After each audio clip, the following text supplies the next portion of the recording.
Good morning, students. Today we are here to revise the syllabus for SCA exams. SCA exams को आपके sample paper की date sheet आपको मिल गई है and उसके बाद आपके SCA के फाइनल जो भी एग्जाम होगी उसकी डेटशीट भी आपके पास आ जाएगी।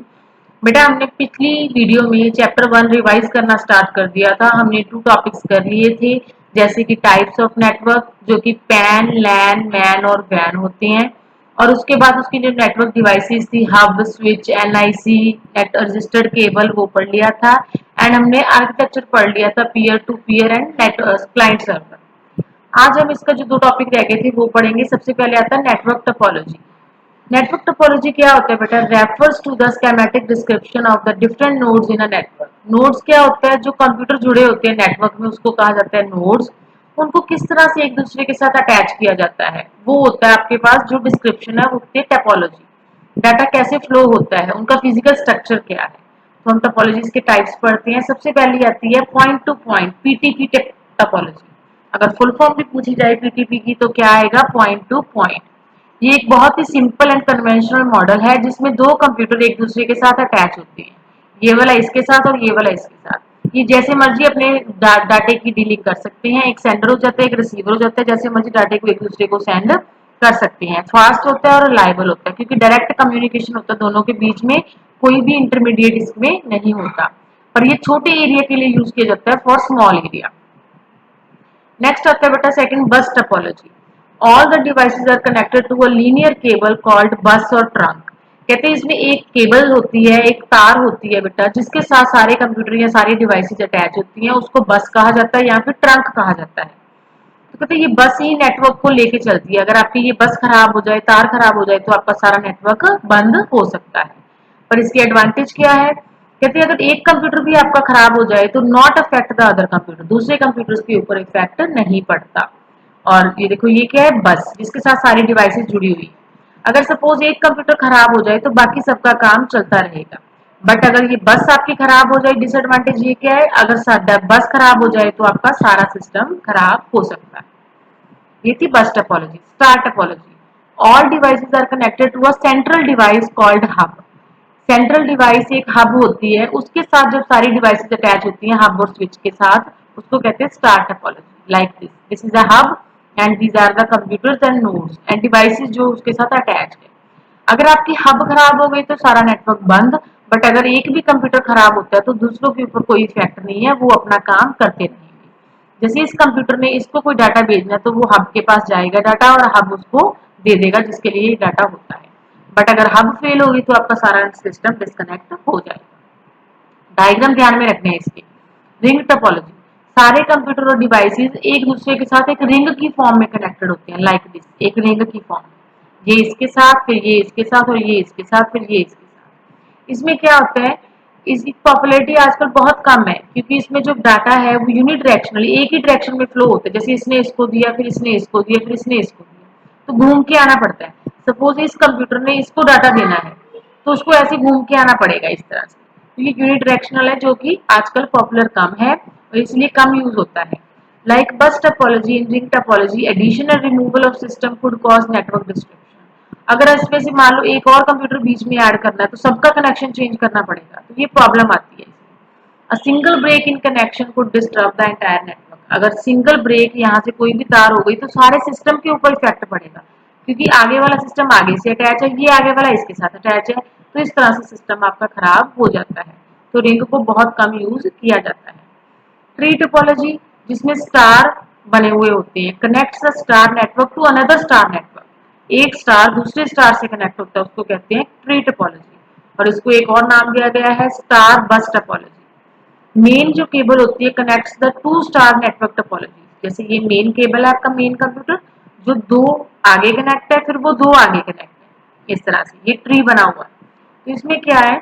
The system on individual star topology would still be able to communicate internally.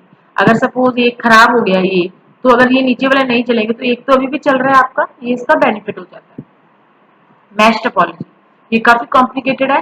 Point two point link होता है, हर एक कंप्यूटर के साथ हर एक दूसरे कंप्यूटर का लिंक होता है, इसीलिए इसे मैश नेट भी कहा जाता है। हॉटस्पॉट हो जाता है, मैश हो जाता है सारा कुछ, काफी सारा ट्रैफिक हो जाता है इसमें। जैसे एक कंप्यूटर है, ये चारों के साथ जुड़ा हुआ है, 1 2 3 एंड 4, फिर दूसरा भी 1 2 3 और 4। एक कंप्यूटर सभी कंप्यूटर के साथ अटैच है, हॉच पॉच हो जाता है, एक्सपेंसिव भी पड़ता है और इसमें डिस्टर्बेंस भी काफी हो जाती है। लास्ट आपका इस लेसन का टॉपिक है बेटा नेटवर्क सिक्योरिटी। सिक्योरिटी की जरूरत क्यों पड़ती है? क्योंकि काफी सारे रिस्क होते हैं जो आपकी इंफॉर्मेशन को स्टील कर सकते हैं, अनऑथराइज्ड पर्सन आपका कंप्यूटर यूज कर सकता है। इसीलिए एडवाइस दी जाती है कि आप अपने कंप्यूटर को प्रोटेक्ट करो, डाटे को प्रोटेक्ट करो और नेटवर्क को सिक्योर करो। इस पर्पज के लिए, सिक्योरिटी के लिए हमारे जो यहाँ पे एक मेथड यूज होते हैं उनको उनके नेम बताए गए हैं। वेरियस मेथड जो नेटवर्क को सिक्योर करने के लिए यूज होते हैं। एक्सेस कंट्रोल, ये अनऑथराइज्ड यूजर्स को ब्लॉक कर देता है। Application security, always protect the application stored in computer system. जो एप्लीकेशन कंप्यूटर में स्टोर है उसको हमेशा प्रोटेक्ट करती है ये सिक्योरिटी, एप्लीकेशन के ऊपर सिक्योरिटी होती है। डाटा लॉस प्रिवेंशन, जो भी डाटा आपका लॉस हो गया है उसको प्रिवेंट करना, आउटसाइड नेटवर्क पे उसको यूज नहीं होने देना। Firewall, this is the main point for network security. ये एक ऐसा सिक्योरिटी सिस्टम है protect a computer from an unauthorised access over a network. Network के ऊपर जो कंप्यूटर लगे हैं उनको अनऑथराइज्ड एक्सेस से बचाता है। A firewall can be implemented using hardware और सॉफ्टवेयर, हार्डवेयर और सॉफ्टवेयर दोनों को यूज करके, और a combination of both. Firewall follows a set of rules that determines what data can enter and leave a network. कहते firewall एक तरह का सेट ऑफ रूल्स होता है जो क्या करता है, कौन सा डाटा कब भेजना है और कब नेटवर्क को लीव करना है, ये सारे डाटे को कंट्रोल करता है फायरवॉल। ये सिक्योरिटी के लिए है। ठीक है स्टूडेंट्स, यहाँ पे आपका जो पहला चैप्टर है उसकी रिवीजन फिनिश होती है। लाइव क्लास में इसकी बैक एक्सरसाइज में आपको रिवाइज करवा दूंगी और अपने वर्कशीट में भी वही दूंगी जिसको आपको लर्न करना है। सेकंड नंबर लेसन की रिवीजन थोड़ी सी स्टार्ट करते हैं जितनी हम कर सकते हैं आज। Introduction to SS. एसएस क्या होता है बेटा? डाटाबेस बनाने का सॉफ्टवेयर है जो कि एमएस सॉफ्टवेयर, एमएस ऑफिस का ही पार्ट है। इसमें क्या है? डाटाबेस मैनेजमेंट सिस्टम यूज होता है। डाटाबेस क्या होता है? कलेक्शन ऑफ डाटा जिसको ऑर्गेनाइज किया जाता है एक लिस्ट में, वे में। इसमें क्या है? डाटाबेस मैनेजमेंट, डीबीएमएस की फुल फॉर्म ध्यान में रखनी है। ये एप्लीकेशन प्रोग्राम है जो कि एंटर, ऑर्गेनाइज एंड सिलेक्ट करने के लिए यूज होता है डाटा को डाटाबेस में। यूजर और डाटाबेस के बीच में लिंक बनाता है। ये नेम याद रखना है। चार्ल्स बैचमैन जिसने पहला डीबीएमएस बनाया था उसका डीबीएमएस का नाम क्या था? आईडीएस। और किस कंपनी ने बनाया था? आईबीएम कंपनी ने डीबीएमएस बनाया था, कमर्शियल डीबीएमएस आईएमएस। ये ध्यान रखना। एडवांटेज क्या है? ये reduce the problem of keeping duplicate record. DBMS में आप डबल रिकॉर्ड नहीं डाल सकते, ये आपको बचाता है उस चीज से। एरर कम होते हैं। Records are more complete and consistent, सही रिकॉर्ड्स एंटर होते हैं उसमें। डाटा शेयर भी हो जाता है और अनऑथराइज्ड यूजर भी कंट्रोल हो जाते हैं। डिसएडवांटेज, डिफिकल्ट होता है समझने के लिए, कई डीबीएमएस स्लो चलते हैं और ये महंगा भी पड़ता है। ये डिसएडवांटेज होती है। डाटाबेस के ऑब्जेक्ट, मतलब डाटाबेस में आप क्या क्या चीजें बना सकते हो। डाटाबेस में सबसे पहले तो टेबल बनता है बेटा। टेबल रोज और कॉलम्स में बनता है, आपको पता है। और जो रोज होती है उसको रिकॉर्ड्स कहा जाता है और जो कॉलम होते हैं उसको क्या कहा जाता है? फील्ड्स कहा जाता है। याद रखनी है ये चीज। कॉलम्स को फील्ड्स कहा जाता है और रोज को रिकॉर्ड कहा जाता है। और इसके जो ऑब्जेक्ट है वो कौन कौन से हैं? पहले तो आता है बेटा फॉर्म। इसमें आप फॉर्म क्रिएट कर सकते हो। अगर आपने मेरी पिछली वीडियो देखी है तो मैंने इस सब का प्रैक्टिकल करवाया आपको, तो आपको समझ में आएगा क्या है ये। फॉर्म किसी भी डाटे को व्यू करना, एडिट, डिलीट और मॉडिफाई करने के लिए। क्वेरीज, डाटाबेस से कोई क्वेश्चन पुट करने के लिए, कोई आपको आंसर चाहिए, सपोज आपको चाहिए मुझे उस बच्चे की फीस स्ट्रक्चर को चेक करना है जो भी है, तो आप डायरेक्टली उस बच्चे का नेम फिल करके उसका डाटा फेच कर सकते हो। रिपोर्ट, रिपोर्ट होती है किसी भी डाटे को व्यू करना और समराइज करना अपने फॉर्मेट में, तो उसको कहा जाता है रिपोर्ट। एमएस एसएस 2010 के बारे में बताया गया है जिसके एसएस को आरडीबीएमएस भी कहा गया है, रिलेशनल डाटाबेस मैनेजमेंट सिस्टम। ये क्या होता है? बिजनेस पर्पस के लिए ज्यादातर यूज होता है, लार्ज अमाउंट में जब आपके पास डाटा है। अब हम एमएस एसएस को स्टार्ट कैसे करेंगे? प्रैक्टिकल में मैंने करवाया था। स्टार्ट पे क्लिक किया, ऑल प्रोग्राम, ऑल प्रोग्राम में जाके माइक्रोसॉफ्ट ऑफिस, ऑफिस में जाके माइक्रोसॉफ्ट एसएस 2010, तो ये आपके पास एसएस ओपन हो गया।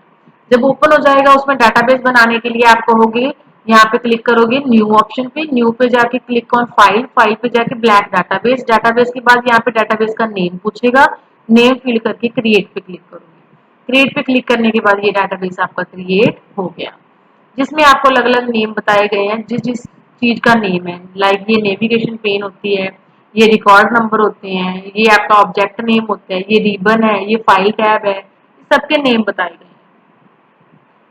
6 मेन ऑब्जेक्टिव्स में यूज करते हो आप बेटा, ये ध्यान रखना कौन कौन से, table, forms, reports, queries, macros and modules. मैंने आपको क्वेरीज तक सारा प्रैक्टिकल करवाया हुआ है, क्वेरीज तक ही आपके लेसन में ये प्रैक्टिकल है।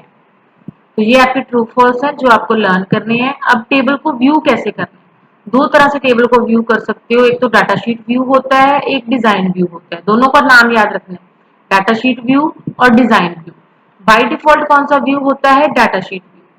तो कैसे होंगे, व्यू पे जाओ, दोनों व्यूज आ गए हैं, जो भी आपको यूज करना है आप कर सकते हो। डिजाइन व्यू में define the fields, data type and description, और डाटा शीट में क्या होता है, ऐड, एडिट और डिलीट रिपोर्ट्स।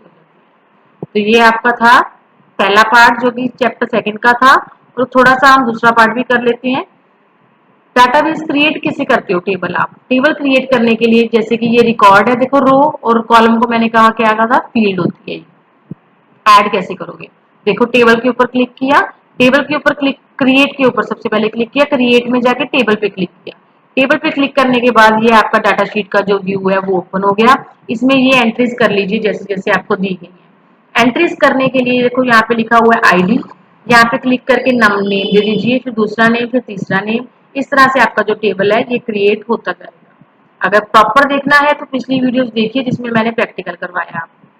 किसी का नेम चेंज करना हो वहां पे जाके आप यहाँ पे अपने डाटे का नेम चेंज कर सकते हो। फील्ड 1 पे क्लिक करो, डबल क्लिक, और अपना नेम वहां पे चेंज कर सकते हो। एंट्री देने के लिए नेम, कैप्शन कुछ भी देना हो यहाँ पे click on okay. Name box में अपना जो भी है नेम लिख दीजिए, roll number in the name box, then okay पे क्लिक करिए। ये देखो इस तरह से टेबल बन के आ जाएगा सारा टेबल, जब खोलोगे तभी बनाना आएगा। फिर टेबल को बनाने के बाद सेव करना है, फाइल में जाइए, सेव, सेव डाटाबेस पे क्लिक करिए, और यहाँ पे वो टेबल का नेम पूछेगा, टेबल का नेम दे दीजिए, ओके कर दीजिए, आपका जो टेबल है वो उस नेम से सेव हो जाएगा। डाटा टाइप्स कौन कौन सी यूज होती है बेटा इसमें, टेक्स्ट, टेक्स्ट में जिसमें नंबर, अल्फाबेट और स्पेशल कैरेक्टर यूज होते हैं, और ये लिमिट कितनी होती है उसकी, 255, 35 लिख देते हो आप, 255 आएगा। मीमो में जितना मर्जी बड़ा आप एड्रेस लिख सकते हो, जैसे कि 65536 कैरेक्टर्स लिख सकते हो। नंबर में only number, date and time में डेट एंड टाइम, करेंसी में नंबर्स, ऑटो नंबर में अपने आप ही 1 2 3 4 आने लग जाते हैं। यस और नो किसके लिए यूज होता है, जिसमें चेक बॉक्स लगाने हो, डब्बे लगाने हो, आपको इस तरह से बॉक्स लगाने हो, यस नो यूज होता है उसमें। बाकी ज्यादा इंपॉर्टेंट नहीं है, आप इसको स्किप कर देना। हाइपरलिंक इंपॉर्टेंट है जिसमें आप वेबसाइट और ईमेल एड्रेस को स्टोर करते हो। चलो बेटा यहाँ तक था, ये आप सारी जो बैक एक्सरसाइज है अपनी रिवाइज कर लेना। बाकी जो इसका सेकंड चैप्टर का थोड़ा सा पोर्शन रह गया वो आपको नेक्स्ट वीडियो में मैं करवा दूंगी। आई होप आपको ये समझ में आ गया होगा। कुछ भी आपके डाउट्स हुए तो आप लाइव क्लास में उस डाउट्स को क्लियर कर सकते हो। ओके स्टूडेंट्स, रिवीजन वर्कशीट को जरूर लर्न कर लेना। Thank you, bye bye, have a nice day.